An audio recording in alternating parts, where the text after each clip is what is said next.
আমার নবীকে অপমান করছি, আমরাই তো আমার রসুলকে ছোট করছি। আজকে বলুন, সৌদি আরব যদি একটা হুমকি দিতে, ফ্রান্সের কুত্তা এখনই বন্ধ কর, কথা বুঝে আসছে না?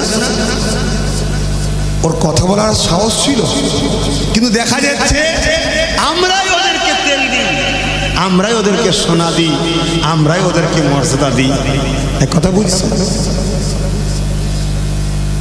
বড় দুঃখের বিষয়, আজ গণতান্ত্রিক দেশে, ধর্মনিরপেক্ষ দেশে এমন এক অপদার্থ প্রধানমন্ত্রী হলো, কোথায় খেয়ে দিয়ে কাজ নিয়ে সে বলছে আমি ফ্রান্সের পাশে আছি। কথা বুঝে আসছে না? আল্লাহ তোর উপর লানত দিক, তোকে আল্লাহ ধ্বংস করে দিক, বলুন আমিন। ভেবে দেখুন আজকে পরিস্থিতি কোথায়। তাহলে আমার রসুল পাক সাল্লাল্লাহু আলাইহি ওয়াসাল্লামের দুশমন, মানবতা বিরোধী যারা, তারা সব এক হচ্ছে। আর আমার রাসূলুল্লাহর পক্ষে যারা, আপনার মানবতা প্রেমিক যারা, মুসলমান হওয়া শর্ত নয় ভাই, আমার রসুলকে অনেক গায়ের মুসলমানও ভালোবাসে, তারা মানবতা প্রেমিক যারা, গরিব যারা, অসহায় যারা, তাদেরও এক হওয়া দরকার।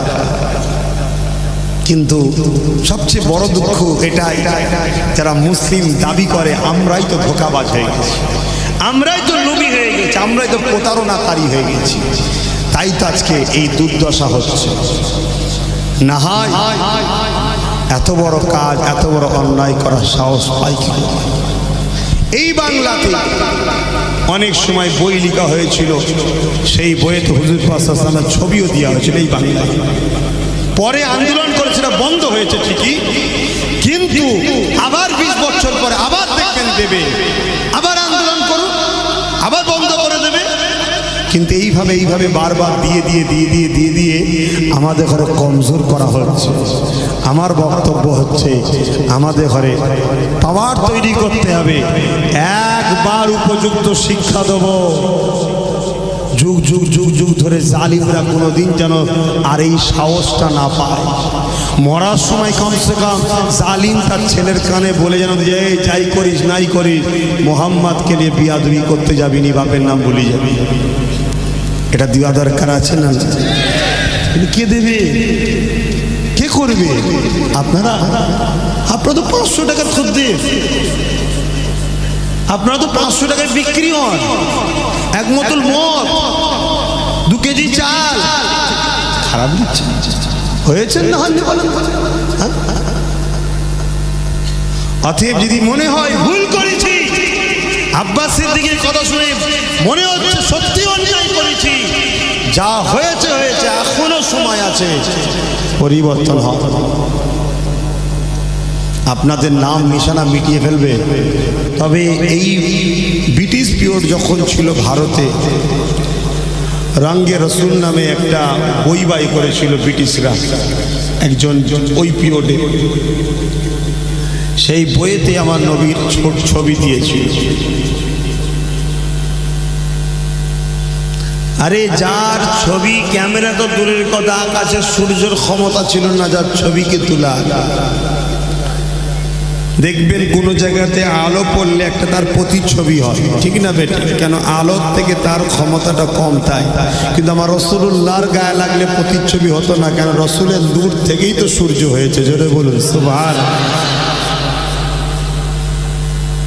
তার ছবিটা হয় কি করে?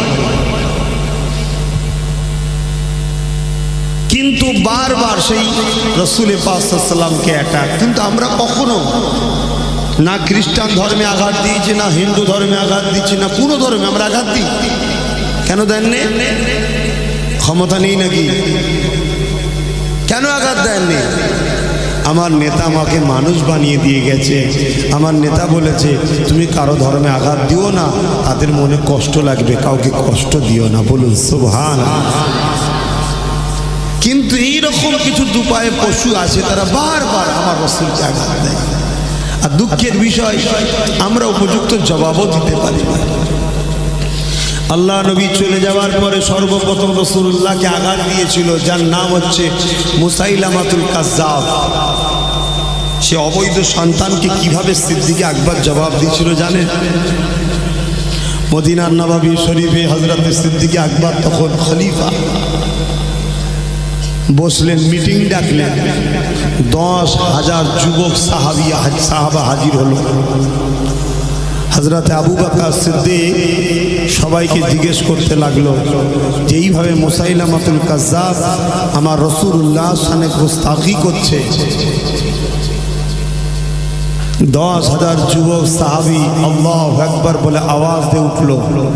বুকে তাজা খুন দিয়ে 90,000 ছিল, 60 ইখতিলাফ 90,000 ছিল মুসাইলামাতুল কাজ্জাবের সৈন্য। 10,000 যুবক সাহাবী, তরুণ যুবক, বুকের তাজা রক্ত ঢেলে দিয়ে ওই 60 থেকে 90,000 মুসাইলামাতুল কাজ্জাবের অবৈধ সন্তানদের সৈন্যদের ঘরে জবাব দিয়ে চিরতরের মতো জাহান্নামে পাঠিয়ে দিয়েছিল। বলুন সুবহানাল্লাহ।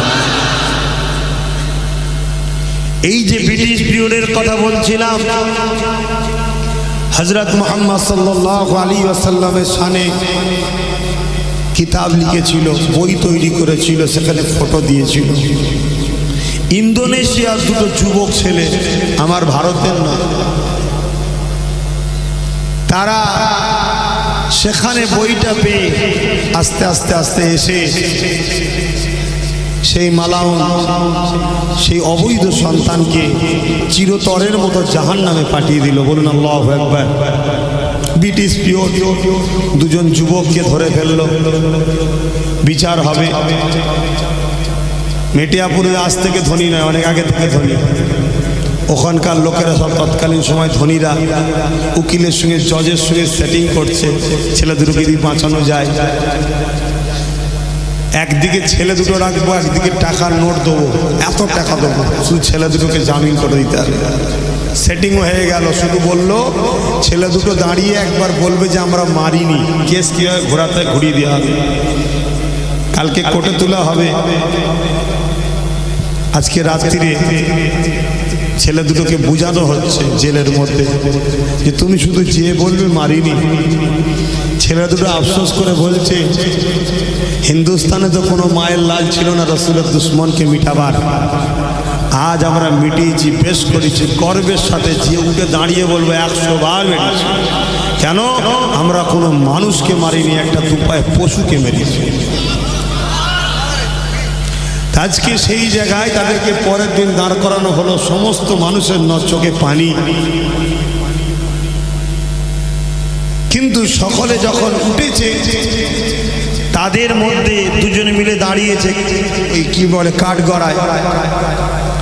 জজ সাহেব জিজ্ঞেস করার আগে জজ সাহেব যখন এসেছে, এরা নিজে থেকেই বলছে জজ সাহেব আমরা গুস্তাখে রাসূলকে মেরেছি। কেন? সে মানবরূপী একটা শয়তান। কেন? হযরত প্রফেট মুহাম্মদ সাল্লাল্লাহু আলাইহি সাল্লাম এসেছেন স্রষ্টার পক্ষ থেকে মানুষকে কল্যাণের রাস্তা দেখাতে। অতএব তেনার মতো মহান ব্যক্তিত্ব হয়নি আর হবেও না। সেই ব্যক্তির সামনে যারা নোংরা চিন্তা ভাবনা করে তাদেরকে মারা আমরা পুণ্য কাজ, সব কাজ মনে করেছি। অতএব আমি মিথ্যা বলার কিছু নেই।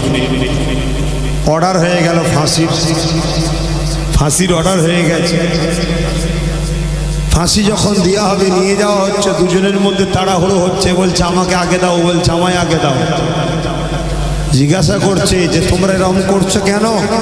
আচ্ছা গতকাল রাত্রিরে আমরা খবে দেখেছিলাম দয়ার নবী দিন দুনিয়ার বাদশাহ হাবিবুল্লাহ একটা জায়গা সুন্দর করে ঠিক করা হচ্ছে জান্নাতে। জিজ্ঞেস করা হচ্ছে হুজুর এটা কি জন্যে? যে আমার দুটো গোলাম আসছে তাই রেডি করা হচ্ছে। জোরে বলুন সুবহানাল্লাহ। অতএব যে আগে যাব সে আগে মাহবুবের সঙ্গে মিলবো। আল্লাহ নবী হলো মানুষের জন্য মডেল, দুনিয়ার টোটাল মানুষের জন্য আমার স্রষ্টা রব্বুল আলামিন আমার নবীকে মডেল করে পাঠিয়েছিলেন। নামাজ যখন পড়বেন নবীকে দেখে পড়তে হবে, অর্থাৎ নবী যেভাবে পড়েছ এইভাবে পড়তে হবে, তবেই তুমি আল্লাহর পেয়ারা হবে, তবেই তোমার দুনিয়া আখিরাত কামিয়াব হবে। রোজা রাখবে যখন আমার নবীকে দেখে রোজা রাখতে হবে, অর্থাৎ নবী যেভাবে রোজা রেখেছে ওইভাবে রোজা রাখতে হবে, তবেই তুমি সৃষ্টিকর্তার পেয়ারা হবে, দুনিয়া আখিরাত তোমার কামিয়াব হবে। যখন তুমি যাকাত দেবে আমার নবী যেভাবে দিবার হুকুম দিয়েছে ওইভাবে তোমাকে দিতে হবে। যখন তুমি ব্যবসা কারবার করবে আল্লাহ নবী যেভাবে করতে বলেছে ওইভাবে তোমাকে ব্যবসা কারবার করতে হবে। যখন তুমি কন্যার বিবাহ দেবে আমার রাসূলুল্লাহ যেভাবে ফাতেমার বিবাহ দিয়েছে ওইভাবে তোমাকে দিতে হবে, তুমি তবে কামিয়াব হবে। দুনিয়ার কে কি করছে গে এ আমার নবীর মাননেওয়ালারা ওটা দেখলে দুনিয়ায় কখনো শান্তি আমান প্রতিষ্ঠিত করতে পারবে না। দুনিয়ায় বঞ্চিত হয়ে থাকতে হবে, দুনিয়ার গোলাম হয়ে থাকতে হবে, দুনিয়ার কৃতদাস হয়ে থাকতে হবে। এ তরুণেরা, এ বাপেরা, এ আমার ইমাম সাহেবরা, এ আমার উলামা হাজরাতেরা, ও আল্লাহ পাকের নেক বান্দা বান্দিরা, বাবারা শুয়ে রেখে দা, যে রেখে দা, এমন করে আমার নবীকে আল্লাহ দুনিয়া মানুষের জন্য মডেল করে দিয়েছে। নবী যেমন নামাজ শিখিয়েছে, নবী যেমন রোজা শিখিয়েছে, নবী যেমন যাকাত দেওয়া শিখিয়েছে, নবী যেমন হজ করা শিখিয়েছে, নবী যেমন কন্যাদের বিবাহ দেওয়া শিখিয়েছে, আল্লাহ নবী সেই রকম ভাবে আমাদেরকে ব্যবসা করা শিখিয়েছে। আল্লাহ নবী শিক্ষা উন্নতির কথা শিখিয়েছে, শিক্ষা সংস্কার কিভাবে করতে হয় শিখিয়েছে। সেইভাবে আল্লাহ নবী দেশ ও দেশবাসীকে কিভাবে নিরাপদে রাখা যায় এই শিক্ষাটা আল্লাহ নবী আমাদেরকে শিখিয়েছে। পৃথিবীর ইতিহাস আজও সাক্ষী দেয় আমার রাসূলুল্লাহ রাজত্বকালে পৃথিবীর বুকে আমান শান্তি প্রতিষ্ঠিত হয়েছিল।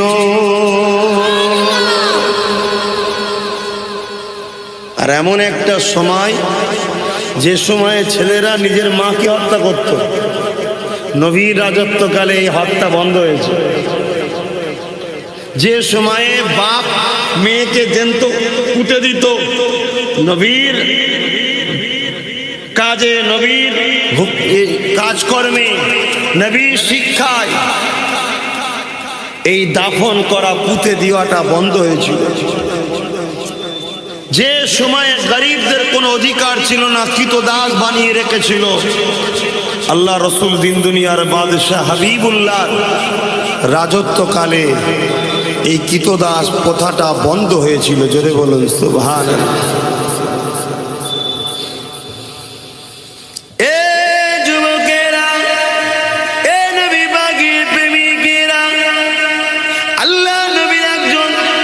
শিষ্যর কথা বলি, যিনি অর্ধেক পৃথিবী রাজত্ব করেছিলেন, যিনার নাম হযরতে ফারুক আযম, হযরত উমরে ফারুক আযম অর্ধেক পৃথিবীটা চালিয়েছিল। এই অর্ধেক পৃথিবী যখন চালিয়েছিলেন কিভাবে রাজত্ব করেছিলেন, কিভাবে ন্যায় প্রতিষ্ঠিত করেছিলেন। এ যুবকেরা, তরুণেরা, বাপেরা, হযরতে ফারুক আযম দেখা যায় গভীর রাতে ছদ্মবেশে নিজের শহর এলাকা গ্রামগঞ্জে ঘুরে বেড়াতো। কেননা নবী আমার জানিয়ে দিয়েছে কারো রাজত্বকালে যদি কোনো মানুষ ক্ষুধার্ত হয়ে কষ্ট পায়, কিয়ামতের দিন আল্লাহ পাক ওই নেতাকে, ওই আমিরকে, ওই নেতাকে ধরবে। এই জন্য ফারুক আযম রাত দিনে ঘুরে বেড়াতো ছদ্মবেশে, কে কি অবস্থাতে রয়েছে। এমন সময় দেখা যায় হযরতে ফারুক আযমের কানেতে একটা কান্নার আওয়াজ আসতে লেগেছে। ফারুক আযম আগিয়ে যেতে লেগেছে। এ যুবকেরা, তরুণেরা, এ নবী পাকের প্রেমিকেরা, ফারুক আযম দেখতে লেগেছে একটা বাচ্চা খোদার জন্য এইভাবে কাঁদতে লেগেছে। এমন করে অনেক বড় কথা, যে জায়গাটা মূল কথা বলতে লেগেছি, ফারুক আযম বাইতুল মালে গিয়ে নিজে বস্তা করে খাবার করে নিজে মাথায় করে নিয়ে ওই তার প্রজার বাড়িতে পৌঁছে দেয়। ওই মহিলা খাবার তৈরি করে না, বাচ্চাকে খাইয়ে দেয়। ফারুক আযমের কথা দোয়া চাইতে লেগেছে। ওই মহিলাটা বলতে লেগেছে, যদি আমাদের ফারুক আযম রাষ্ট্রনায়ক হয়ে যদি তুমি রাষ্ট্রনায়ক হতে তাহলে বড় ভালো হতো। কেন সে তো চেনে না, সে তো চেনে না কি এসে খাবার দিচ্ছে। ফারুক আজম কথাটাকে আর না বেরিয়ে বললেন, মা কালকে রাজদরবারে আসবেন, আমি আপনার জন্য একটা মাইনে ভাতা ব্যবস্থা চালু করে দেবো। জোরে বলুন সুবহানাল্লাহ। মহিলা খুশিতে পরের দিন রাজদরবারে যাচ্ছে। রাতের অন্ধকারে যে মানুষটাকে দেখেছিলাম মাথায় বোঝাই করে খাবার নিয়ে এসেছিল, সেই মানুষটা আজকে রাজদরবারে সিংহাসনে বসে আছে, সবাই জাহাপানা জাহাপানা করছে। বুঝতে আর বাকি রয়েছে ভাই? মহিলা ঘাবড়ে গেছে, কেন রাত্রিরে বলেছিলাম ফারুক আজম নেতা হয়ে না হয়ে তুমি হলে ভালো হতো। আমার নবী পাকের আদর্শে ফারুক আজম শিক্ষা নিয়েছে।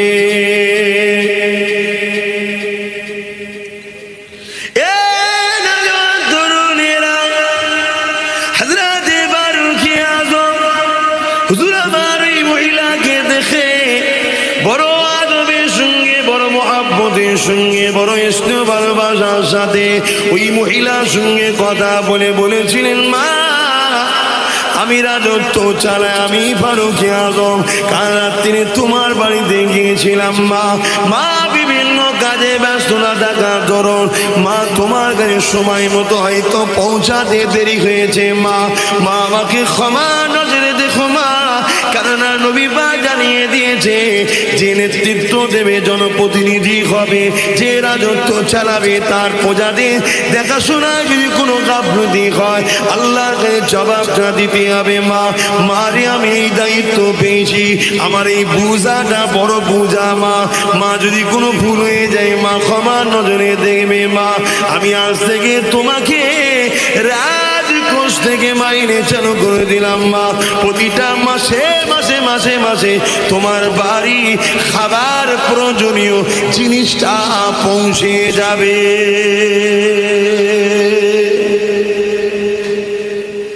এরকম মানুষ সমাজে পাওয়া যায়, কিন্তু এরকম দরকার তো নাকি? কমসে কম একটু তো ন্যূনতম থাক, একটু খোঁজ খবর লিখ, গ্রামে গ্রামে ঘুরে ঘুরে বাড়ি বাড়ি লাই। 6 মাস আগে লাই আর জিতার পর দিন থেকে আর খুঁজে পাওয়া যায় না। ঠিক না বেটি?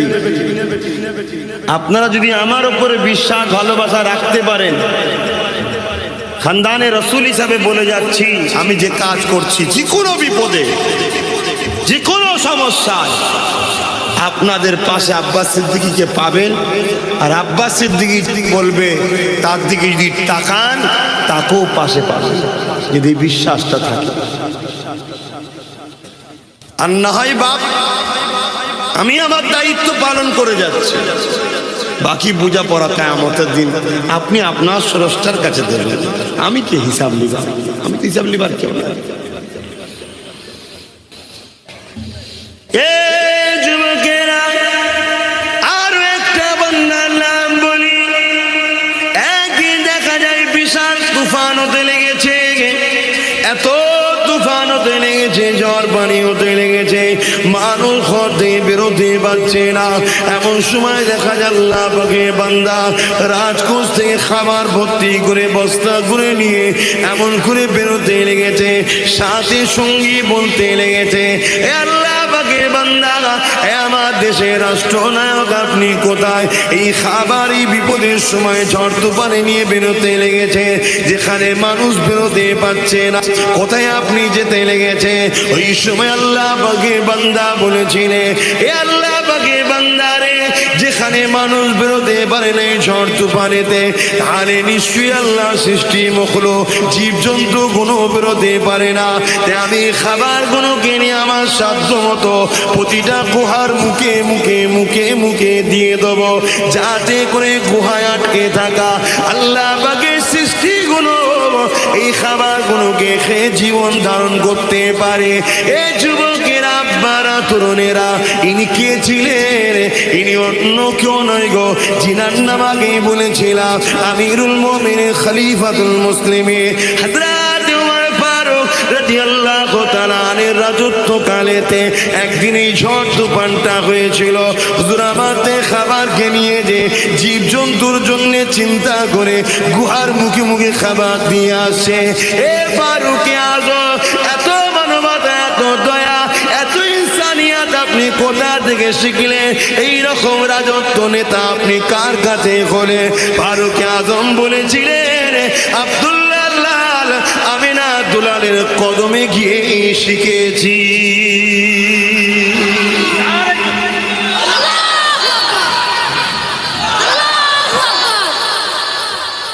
লাজ আমার কম আপনারা, তাই তো নাকি গো? না আপনারা রাজনীতি করবেন না? রাজনীতি করবেন না? করবেন না? বলো হুজুর কি বলছে বলেন, আমার বাপেরা বলেন রাজনীতি করবেন না? করবেন না? হ্যাঁ, এখন তো রাজনীতিকে এমন ভাবে করা হচ্ছে যেন মনে হচ্ছে রাজনীতি করা হলো মহান হারাম কাজ, রাজনীতি করা হলো সুন্নাত, রাজনীতি করলে নেকি হয়, সওয়াব হয়। জোরে বলুন সুবহানাল্লাহ। তবে দুর্নীতি নয়, রাজনীতির নামে দুর্নীতি নয়, রাজনীতির নামে গরিবকে শোষণ নয়, রাজনীতির নামে প্রশাসনের পাওয়ার দেখিয়ে লোককে মিথ্যা কেস দিয়ে ঘরে ঢুকিয়ে দেওয়ার নাম নয়। রাজনীতি মানে দেশের জনগণকে নিরাপদ দিবার নাম, ভালোবাসা দিবার নাম, গরিবেরা আশ্রয় দিবার নাম। রাজনীতি মানে অসহায়কে তার মুখে খাবার জুগিয়ে দিবার, বাইত খাজনা থেকে, বাইতুল মাল থেকে, খাদ্য দপ্তর থেকে তার প্রয়োজনীয় জিনিসকে দিবার নাম রাজনীতি করা। কিন্তু আজ রাজনীতির নামে দুর্নীতি হচ্ছে একটাই কারণ, কেন? ভালো ভালো লোক সরে যাওয়াতে, এই শূন্য স্থান জায়গাগুলোতে রাজনীতির নামে সব অশিক্ষিত মূর্খ চোর ডাকাত খুনি বদমাই রেপিস্ট বেশিরভাগ লোক ঢুকে গেছে। আর গুটি কত ভালো